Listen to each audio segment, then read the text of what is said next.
ज्ञान उद्धति और ज्ञान घन सदगुरु शंकर रूप। नमो नमो बहुबारही सकल सपोजन भूप। श्रद्धेय महानुभावों,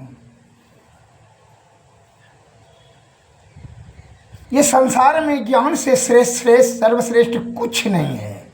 नहीं ज्ञानेन सदृशम पवित्रम या विद्यते।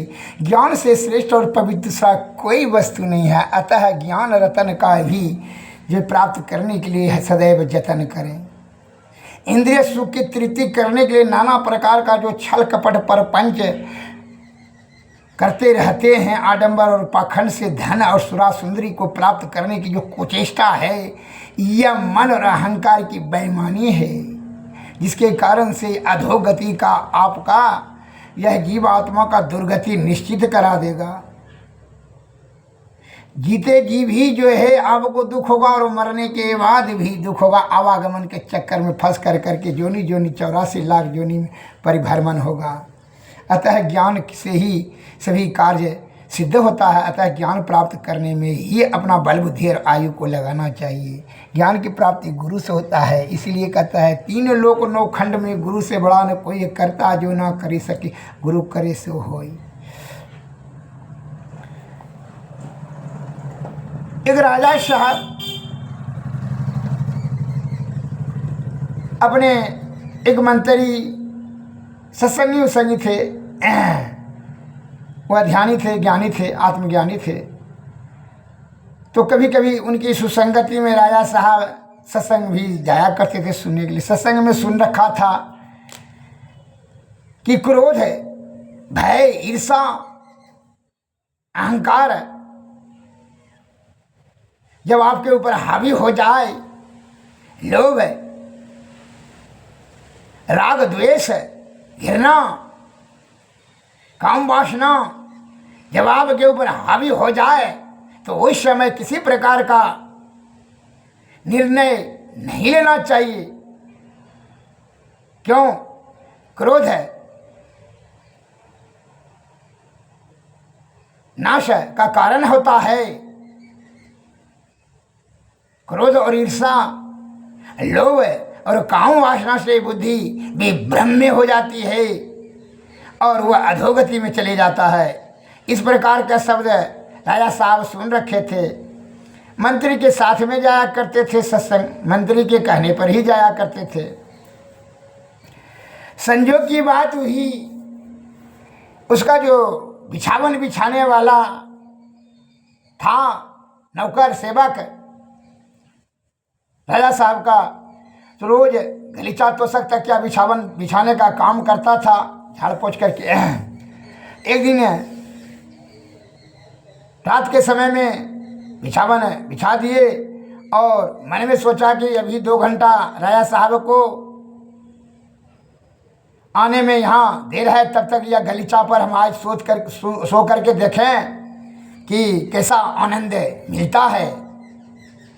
वह चादर तान करके उस राजा साहब के गलीचा पर खुशबूदार चादर मखमल का सोना का पलंग गलीचा पर सो गया और सोते ही उसको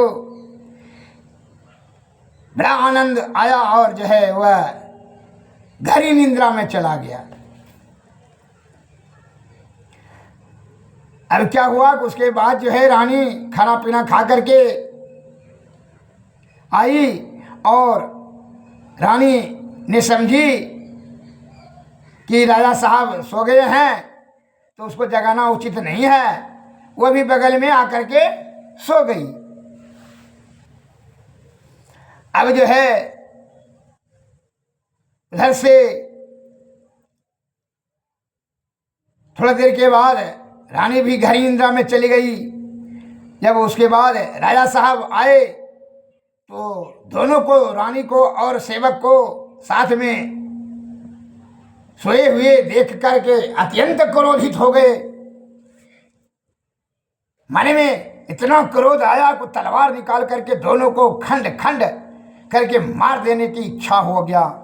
लेकिन सत्संग का बात याद आ गया और विचार किया कि क्रोध में किसी प्रकार का निर्णय नहीं लेना चाहिए, ठंडे दिमाग से सोच समझ करके आत्मज्ञान के हृदय की तराजू पर तौल करके अमल करना चाहिए, अन्यथा जीवात्मा की दुर्गति होता है। इस प्रकार का सत्संग का बात को याद करके उसने तलवार फिर मयान में रख करके जो सत्संगी राजा साहब के मंत्री था उनको बुलाया और कहा, मंत्री साहब चलिए आइए, देखिए। वह राजमहल में बुलाकर लाए और कहा, देखिए मेरी रानी चरित्रहीन हो गई है, यह एक सेवक से प्रेम करती है, देखिए इसके साथ में सोई हुई है, इसका हत्या करना कोई पाप है?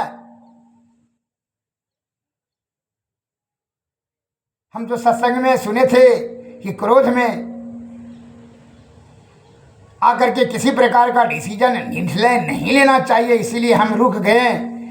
लेकिन आप तो बहुत पुराना सत्संगी हैं, क्या आप ही से मैं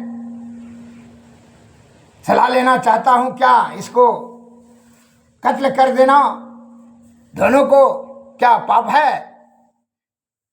मंत्री साहब ने कहा, महाराज क्षण भर के लिए आप अपने क्रोध को दूर करके बगल में छिप करके उपस्थित रहें, सच्चाई का पता भी मैं लगा लेता हूं। कहा ठीक है, आपका बात हम मान लेते हैं। वह राजा साहब पर्दे के पीछे छिप करके खड़ा हो गए और पहले रानी साहिबा को उठाते हुए बोलते हैं, उठिए रानी साहिबा उठिए। तो रानी साहिबा जाग करके बोलती है, मंत्री साहब आप कैसा, इतना बड़ा ज्ञानी होकर के आपको इतना सा शिष्टाचार होना चाहिए कि शयन कक्ष में अचानक आकर के हमको नींद से जगाना अनुचित है। का क्षमा कीजिएगा, बहुत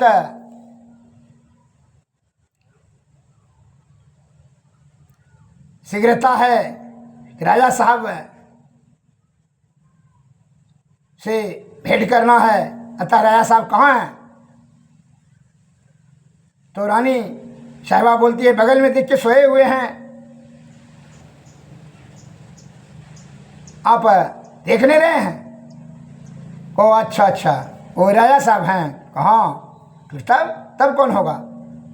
राजा साहब सोए हुए हैं। क्योंकि जी ठीक है, क्षमा कीजिएगा, हम अपने से जगाना उचित नहीं समझे। तो ठीक है, रानी साहबा मुंह धोने के लिए चली गई। तब वह नौकर को, सेवक को उठाता है, मंत्री साहब रे उठो। तो हड़बड़ा करके उठ करके कहता है, क्षमा कीजिएगा मंत्री महोदय, हम जो है राजा साहब को अभी आने में देर है, 2 घंटा, इसीलिए हम बिछावन पर, राजा साहब के बिछावन पर कैसा आनंद मिलता है ये सोच करके हम सो गए। क्षमा कीजिएगा, राजा साहब को नहीं कहिएगा, अन्यथा हमको कठोर दंड देंगे, इसलिए हम नींद में चले गए। अब ऐसा गलती नहीं होगा, हमको बहुत बड़ा यह गलत कार्य कर लिया हम कि राजा साहब के बिछावन पर हमको नहीं सोना चाहिए, लेकिन भूल हुई, क्षमा कीजिएगा। कहा ठीक है, जाओ भागो। उसको भी भगा दिए। राजा साहब ने दोनों के शब्द को समझ करके, सुन व समझ करके जब हृदय में तौल किया तो लगा कि यह दोनों अनजान है। रानी साहिबा भी अनजान थी कि वह राजा साहब समझ करके वह बगल में सो गई, और यह गलीचा आनंद लेने के लिए यह सोया हुआ था। रानी से इसका किसी प्रकार का कोई भी अनैतिक संबंध नहीं है। हृदय में जब तौल करके समझ लिया तो उसका गुस्सा अपने आप छूमंतर हो गया और बड़ा आत्मग्लानि हुई कि अगर हम सत्संग में नहीं जाते और वह ज्ञान का शब्द नहीं सुनते तो आज हम दो हत्या कर देते, जिसके कारण से रानी का वियोग तथा नरक का गमन करना पड़ता, हत्या रूपी महापाप भोगना पड़ता। अतः इसलिए कहता है कि आत्मज्ञान से हृदय रूपी तराजू पर तौल करके के कोई भी कार्य करना चाहिए। तो आप देश दुनिया वाले सज्जनों से नम्र निवेदन है कि क्या हमारे संत महात्मा महापुरुष ऋषि ध्यानी ज्ञानी सुरा और सुंदरी सुरा, कामनी और कंचन, घर द्वार परिवार परिवार सबको छोड़ कर करके किस चीज की प्राप्ति करने में लगे हुए हैं? वह परमानंद की प्राप्ति अर्थात परब्रह्म की प्राप्ति करने के लिए, जीवात्मा का कल्याण करने के लिए। का जीने मरने में दुस्सह दुख होता है, आवागमन दुस्सह दुख हुई। उनको आत्मा में यह ज्ञान प्राप्त हो चुके हैं आपके महापुरुषों को, इसलिए वो सत्संग प्रवचन के माध्यम से कहते हैं कि इंद्रिय सुख का परित्याग करके का इंद्रिय सुख को तृप्ति करने में विषय से आसक्ति होती है और आसक्ति से जीवात्मा की दुर्गति होती है। इससे विमुक्ति के लिए आसक्ति से बंधन हो जाता है, यह शरीर का बंधन मोह, इससे आसक्ति से दुर्गति, जन्म मरण के चक्कर में फंसकर रोग शोक संताप पाप ताप त्रैताप भोगना पड़ता है। माँ के उदर कुंड में उल्टा टिगरी लटक करके के नाना प्रकार को दुख को जीवात्मा को सूक्ष्म आत्मा को भोगना पड़ता है। मन माया और काया के कुसंगति में पड़ करके तीनों पर्दों के लपेटे में आ जाता है, अंधकार प्रकाश और शब्द मंडल के पर्दों में के पीछे चला आता है, जिसके कारण से ब्रह्म का रास्ता भूल जाता है। अतः हमारे सतगुरु महाराज संत महात्मा लोग यही बताने के लिए सत्संग प्रवचन में कहते हैं कि जीवात्मा का कल्याण करने के लिए इंद्रियातीत विषय के परे ईश्वर है। इंद्रियातीत होकर के अंतर्मुखी अंतर साधना से ये तीनों पर्दों के पार, अंधकार प्रकाश और शब्द मंडल के पार अनहद में यह सतत ध्यान करने से विषय वासना धीरे धीरे छिन्न होता है। और यह अनहद में जब शब्द जला जाएगा, यह सूरत जीवात्मा तीनों पर्दों के ध्यान सुषमना ध्यान से जब तीनों पर्दों के पार ऊपर चले जाएंगे अनहद में अंधकार, पहले आंख बंद करेंगे, दोनों भवों के बीच में जब चित्त को अस्थिर करेंगे, सुषमना में ध्यान जाने दीजिए बीच वाला नाड़ी में, और जब बीच वाला नाड़ी में जाएगा तो सुषमना ध्यान उसी कहता है। इंगला पिंगला बायां दायां जो है माया मोह का चक्कर में फंस जाएंगे। बीच वाला नाड़ी में सुषमना में जाने पर ध्यान, या अंधकार पहले आएगा अंधकार, तब उसके बाद प्रकाश, और प्रकाश के बाद शब्द मंडल, और शब्द मंडल के ऊपर में जो है आएगा अनहद मंडल। अनहद नाद में जो शब्द स्वयं, उसको स्वयंभू शब्द भी कहा जाता है और नाद शब्द भी कहा जाता है। इसके लिए वहाँ स्वयं शब्द उत्पन्न होने लगेगा, वह शब्द आने के बाद उस शब्द का नाश नहीं होता है। स्वयं वह जो है ओंकार की ध्वनि उत्पन्न हो जाएगी और जागृत शक्ति और स्वप्ना अवस्था में भी वह निरंतर होते रहेगा। और वह शब्द प्राप्त करने के बाद फिर जन्म मरण के चक्कर में फंसने की कोई ज़रूरत नहीं है। तब जो है वह शब्द में मन माया काया सब जल करके पाप ताप सब जल के राख हो जाता है। वही जो कहा जाता है संत महात्मा लोग उपनिषद में बता रहे हैं, अनहद में जो शब्द होता है, शब्द में जो ध्वनि होती है, ध्वनि में जो ज्योति होती है, उस ज्योति में मन को लय किया जाता है, वही मन लय हो जाता है, छिन्न हो जाता है। और जब मन छिन्न हो जाएगा तब सार शब्द उत्पन्न होगा, और सार शब्द वह ही शब्द जो है चिदात्मक की चौकी है। वहाँ से जब ईश्वर का क्षेत्र प्रारंभ हो गया और सार शब्द मिलने के बाद फिर जो है क्या होगा, ईश्वर के क्षेत्र में चलेगी। सार सबसे निशब्द, निशब्द में ब्रह्म की प्राप्ति अर्थात जीवन मरण से मुक्त। इस प्रकार संत महात्मा लोग बताते हैं। यह जीव आत्मा का कल्याण करने के लिए हमारे महापुरुषों ने मार्गदर्शन किए हैं। अभी आधुनिक गुरु सही सब बता रहे हैं कि पेट भरने के लिए, इंद्रिय सुख को तृप्ति करने के लिए, विषय भोग की विलासतापूर्ण वस्तुएं बढ़ाने के लिए किस प्रकार छल कपट परपंच आडंबर और पाखंड ऐमानी बेईमानी से इस चक्कर में तुम इतना लिप्त हो जाते हो कि जीवात्माओं का कल्याण करने के रास्ते ही भूल जाते हो। उस पर ध्यान नहीं, तब तक मृत्यु आ जाता है। इसलिए संत महात्मा लोग कहते हैं कि जीवात्मा का कल्याण करने के लिए रे तू कर, क्या जतन कर।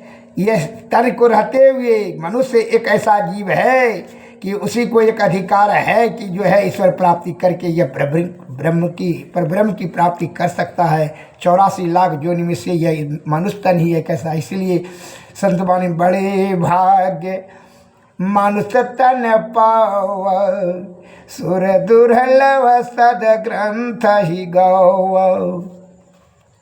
यतन साधन मोक्ष के द्वार, जहीं पायन परलोक सुधार।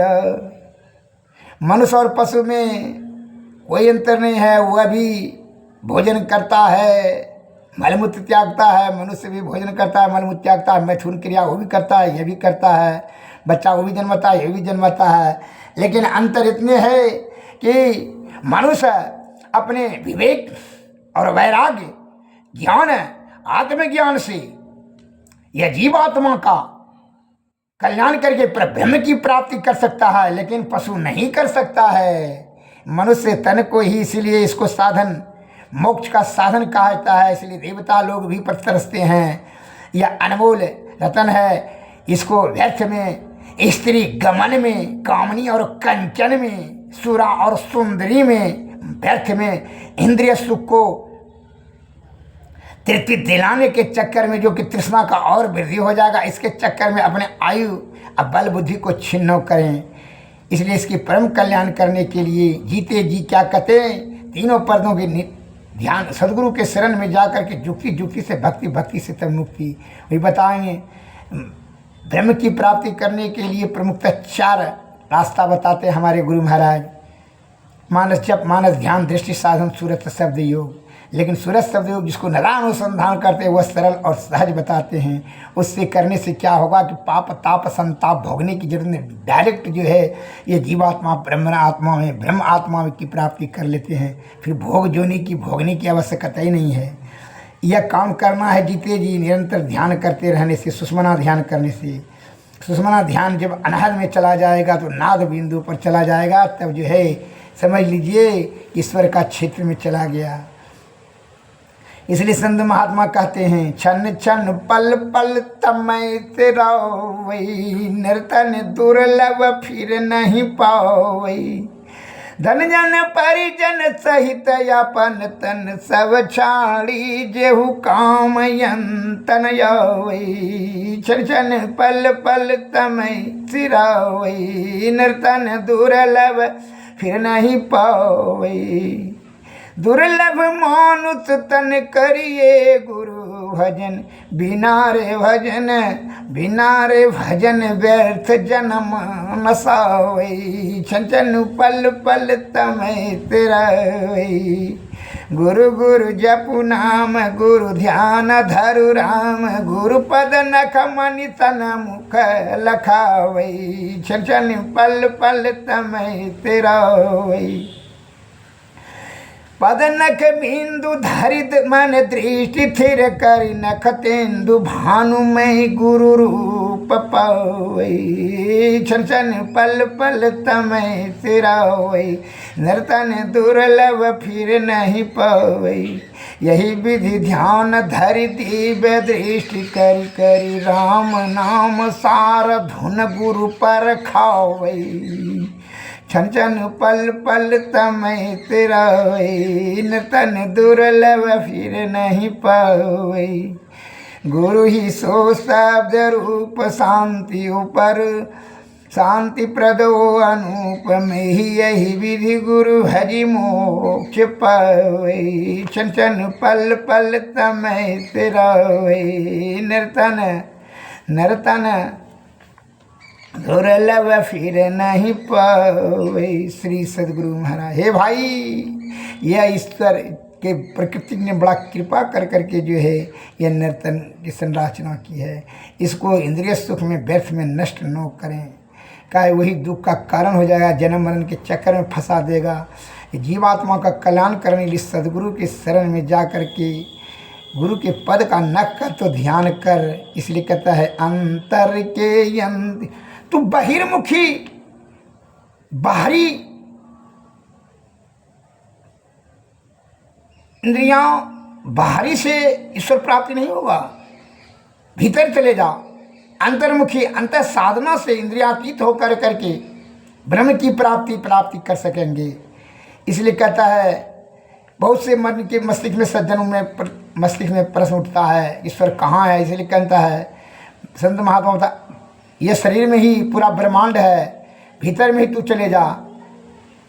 गुरु ने बताएंगे आपको अंतर के अंतिम तह में देवता विद्या, सभी देवता सभी विद्या तीर्थ सब यह शरीर में है, पूरा ब्रह्मांड है। लेकिन वह तीनों पर्दों के नीचे आ गया जीवात्मा, उसको तीनों ये सुषमना में दसम द्वार होकर करके नला अनुसंधान विधि से ब्रह्म की प्राप्ति करेंगे। इसीलिए कहता है वह गुरु से ही प्राप्त युक्ति बताएंगे वह कैसे जाना है। अंतर, इसलिए संत महात्मा लोग इशारा दे रहे हैं आपको। अंतर के अंतिमता हमें गुरु है। अंतर के अंतर में अंदर में भीतर में कि अंतिमता हमें गुरु है। मन पता पाता नहीं, मरने को पता नहीं है कि वह कहाँ पर है। मन वहाँ तक जा ही नहीं सकेगा, ब्रह्म तक नहीं मन जा सकेगा। उतान हर शब्द में ही लय हो जाता है उसका। लेकिन अंतर के अंतिमता में गुरु है। मन पता पाता नहीं, नैनों के तिल में ज्योति उनकी नजर में आता नहीं। अंग संग हर वक्त रहता प्रगट हो जाता नहीं। नैनों के तिल में ज्योति उनकी नजर में आता नहीं। हो रहे हैरान सागिल जल्द दिखलाता नहीं। खोजत फिरत बहुत से इस जगत में जाओ अंतर के अंतिम तह के रह बिन कोई उसे पाता नहीं। नैनों के तिल में ज्योति उनकी नजर में आता नहीं। अंतर के अंतिम तह में गुरु है, मन पता पाता नहीं। अंतर के अंतिम तह बिन कोई उसे पाता नहीं। बिन दया संतन की में ही जानना इस राह को हुआ नहीं, होता नहीं जो होनहार है नहीं। बिना गुरु का जो है यह नहीं, ऐसा नहीं होगा, तुम नहीं जान सकोगे। ऐसा नहीं होता है, ना होगा, ना होने वाला है, ना हुआ है। इसलिए कहते हैं बिन गुरु नर भव तरई न कोई।